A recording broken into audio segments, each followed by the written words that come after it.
Hello guys, welcome back to Technology Basement Channel. I'm your bro Bilal. Today I show you the mostly faced problem in Android phones like Infinix, Techno, etc. The audio or even video call for waiting is on. As you see my smartphone show again, forwarding all video calls. And when open its setting, the forwarding video calls is not clickable. And sadly, I cannot stop this video call forwarding.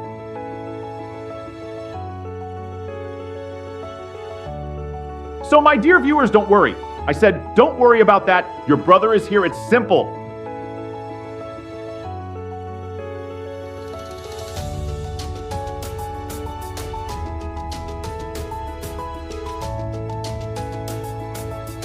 Just back this setting and first click on the turn on video calling as shown on the screen, then go again to call forwarding setting. Now my viewers, you see the video call forwarding option is now visible and clickable. Now just click on it and simply turn it off.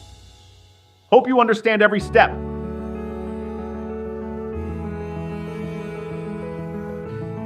Please like the video, share it, and please do support me. Click on subscribe button. Thanks. Bye-bye.